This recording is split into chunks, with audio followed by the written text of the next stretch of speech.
Sir OCD को आसान भाषा में समझाओ। OCD, obsessive compulsive disorder. OCD के अंदर कुछ चीज़ें समझने लायक हैं। ओसीडी के अंदर सबसे पहले क्या होता है, ऑब्सेशन। ऑब्सेशन को साधारण भाषा में विचार कहते हैं, वहम कहते हैं, लगना कहते हैं। एक उदाहरण से समझिए ऑब्सेशन क्या है। जैसे आप सड़क पर जा रहे हो और आप सड़क पर जा रहे हो और आपका पैर गोबर के ऊपर टिक गया। अब गोबर के ऊपर आपका पैर टिक गया है, आपके जूते में गोबर लग गया है, आपके पास पानी नहीं है। आप सोच रहे हो कि पानी होता तो अच्छा होता, मैं जूते को धो लेता, लेकिन पानी है नहीं।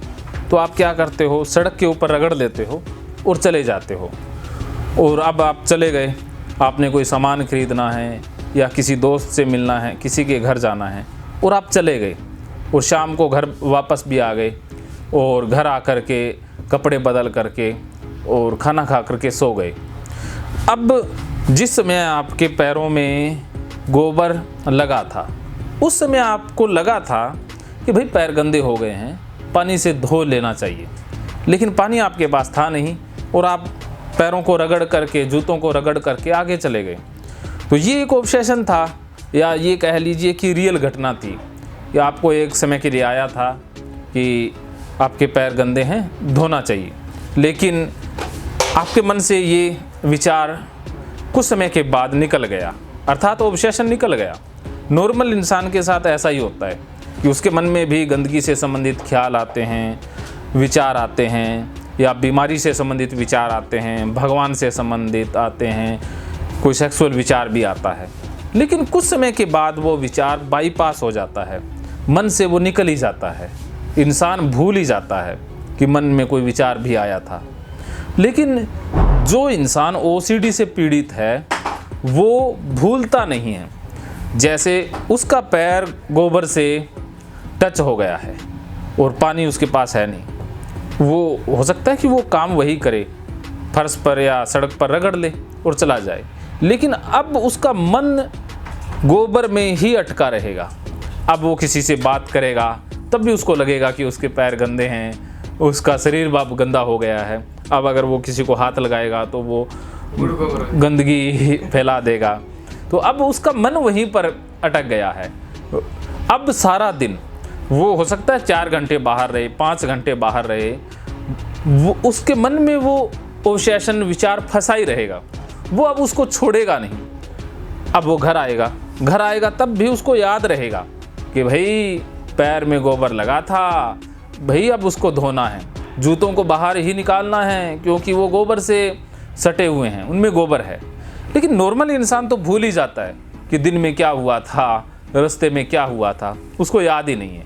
लेकिन ओसीडी वाला नहीं भूलेगा, उसको सारा याद रहेगा। बाजार में वो किससे मिला था, किसने क्या दिया था, किससे कब वो टच हुआ था, उसको सारा कुछ याद रहता है। उसके मन में ऑब्सेशन फंसे रहते हैं और उसको निकालने के लिए फिर वो क्या करता है, जूतों को अलग रख देगा, दूसरे जूतों से टच नहीं होने देगा, या घर आकर के वो धो लेगा। तो अब जब तक वो नहीं धोता तब तक उसको एंजाइटी बने रहेगी। तो ये दूसरा कंपोनेंट ओसीडी में आता है, एंजाइटी या डर घबराहट बने रहना।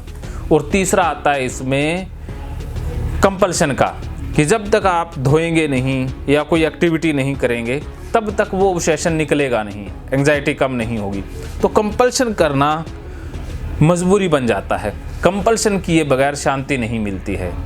और फिर चौथा पॉइंट क्या है कि आपको रिलीफ मिल जाती है, आपको शांति मिल जाती है, और धीरे धीरे आप क्या करते हैं, फिर अवॉइड करने भी लग जाते हैं कि उस गली से ही नहीं जाएंगे जहाँ पर गोबर हो। पहले से ही देख करके चलेंगे कि भाई गोबर तो नहीं है क्या, नीचे कहीं गंदगी तो नहीं है क्या, पहले ही देख देख के चलने लग जाते हैं। तो ये अवॉइडेंस बिहेवियर भी जुड़ जाता है। तो ये है ओसीडी साधारण भाषा में। सर ओसीडी मतलब अगर हम बहुत ही आप 1 मिनट के अंदर अंदर बताइएगा, अभी ओसीडी कितने प्रकार की है, कौन कौन सी है, वो जल्दी जल्दी अगर आप बताओ। जी 1 मिनट के अंदर मैं बता देता हूँ। ओसीडी 11 प्रकार की है।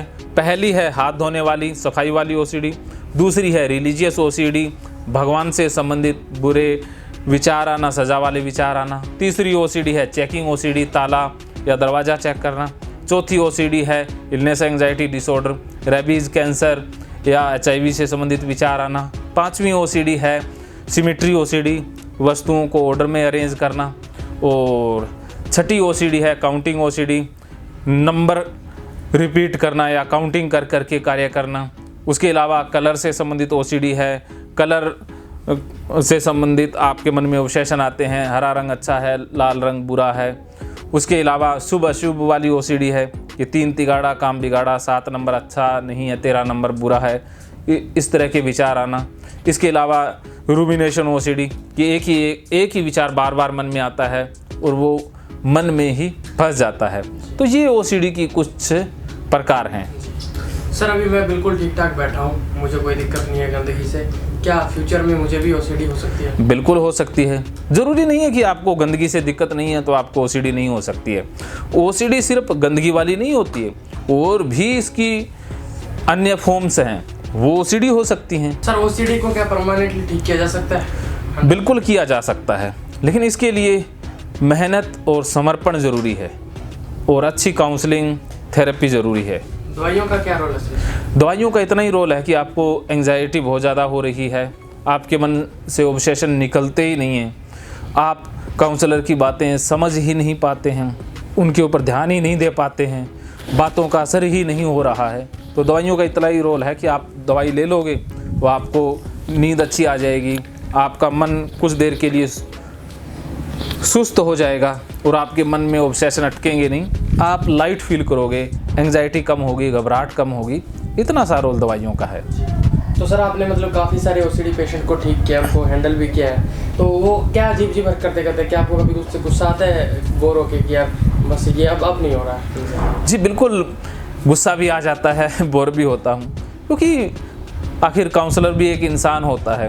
लेकिन मैं एक्सेप्ट करता हूँ कि जब मुझे गुस्सा आता है तो मुझे साथ के साथ ये अवेयरनेस बनी रहती है कि भाई तू गुस्सा कर रहा है, तू नॉर्मल है। लेकिन जो बंदा ओसीडी से पीड़ित है वो अब नॉर्मल है, उसको बीमारी है, इस कारण से वो बार बार पूछता है, बार बार उसी चीज़ में फंस जाता है, वो उसकी बीमारी उससे करवा रही है, तो गुस्सा शांत भी हो जाता है।